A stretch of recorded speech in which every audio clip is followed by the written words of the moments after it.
अभी तक की चर्चा पर हम लोगों ने देखा था कि जब भी किसी चालक में विद्युत धारा बहती है तो चालक के चारों ओर चुंबक क्षेत्र उत्पन्न होती है और इसको दर्शाने के लिए एक प्रयोग भी हम लोग देखे थे।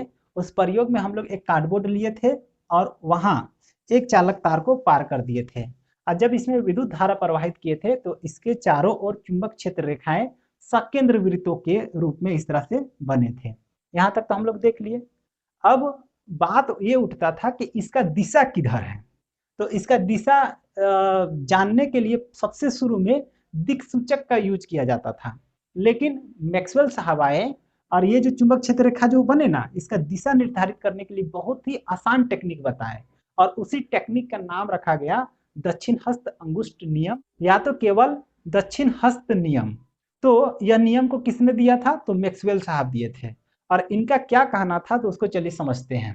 उनका कहना था कि अगर आप चालक तार को काल्पनिक रूप से अपना दायां हाथ से इस प्रकार पकड़िएगा कि आपका जो अंगूठा है वो चालक में बहने वाली धारा की दिशा पर रहेगा, तो मुड़ी हुई जो अंगुलियां रहेंगे वे चालक के चारों ओर उत्पन्न होने वाला चुंबक क्षेत्र की दिशा को दर्शाएगा। और वही चीज को देखिए यहाँ पर समझाया गया है। देखिए एक चालक तार ले लिया गया, इसमें धारा किधर बह रहा है? इधर। अब दाएं हाथ से इस प्रकार पकड़े कि देखिए अंगूठा का दिशा और धारा का दिशा दोनों सेम है इस तरह से। तो हम लोग का जो मुड़ा हुआ अंगुलियां वो किधर जा रहा है? इस तरह से ऐसा घूम रहा है। तो इसलिए चुंबक क्षेत्र रेखा का दिशा जो रहेगा वो कैसा रहेगा? इस तरह से, है ना। अब यही चीज को हम लोग यहाँ पर लिखे हैं।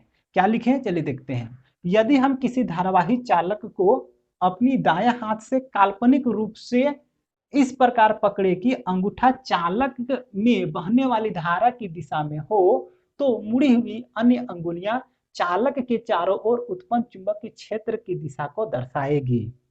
इसमें कुछ कुछ वर्ड है। क्या? पहला तो काल्पनिक। तो काल्पनिक रूप से पकड़ना है। अब सोचिए चालक तार में अगर धारा बह रही है और अब उसको आप ओरिजिनल में पकड़िएगा तो क्या होगा? दिशा आपको पता चले या नहीं चले, आपका दिशा डिसाइड हो जाएगा ऊपर की ओर। इसलिए इसको काल्पनिक रूप से पकड़ना है और ऐसा पकड़ना है कि अंगूठा और चालक में बहने वाली धारा दोनों सेम रहेगा। तो इस तरह से जो मुड़ रहा है ना अंगुलियां, वो चालक के चारों ओर उत्पन्न होने वाला चुंबक क्षेत्र की दिशा को दर्शाएगा। ठीक है। अब चलिए हम लोग दक्षिण हस्त अंगुष्ठ नियम को इस धारावाही चालक पर अप्लाई करके ये जो चुंबक क्षेत्र रेखा है इनका दिशा निकालेंगे।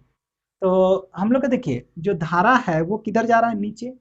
तो हम लोग को क्या यूज करना? दायां हाथ यूज करना है। और कैसा इसको पकड़ना है? काल्पनिक रूप से पकड़ना है। कैसा? तो अंगूठा और धारा की दिशा सेम होनी चाहिए। तो धारा जा रहा है नीचे तो अंगूठा ऐसा होना चाहिए। अब देखिए ये मुड़ कैसा रहा है? इस तरह से ऐसा मुड़ रहा है, ऐसा।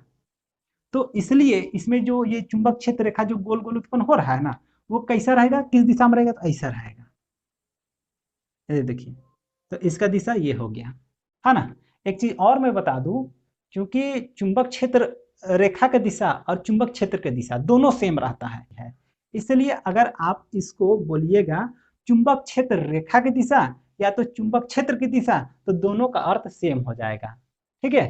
तो उम्मीद करते हैं कि दक्षिण हस्त अंगुष्ठ नियम क्या है ये आपको समझ में आ गया होगा। ये बहुत ही ज्यादा इंपॉर्टेंट क्वेश्चन है। आपको पूछेगा कि दक्षिण हस्त अंगुष्ठ नियम को लिखे, तो आपको क्या करना है? सबसे पहले इस तरह से लिख लीजिए हेडिंग टाइप से, उसके बाद ये फिगर बना लीजिएगा, उसके बाद ये वाला को आपको लिख देना है और इसको समझ करके लिख दीजिएगा। इस तरह लाइन बाय लाइन रखने का जरूरत नहीं है। उम्मीद करते हैं कि आज का ये पूरा टॉपिक आप लोग को क्लियर हो गया होगा। तो इस वीडियो पर इतना ही।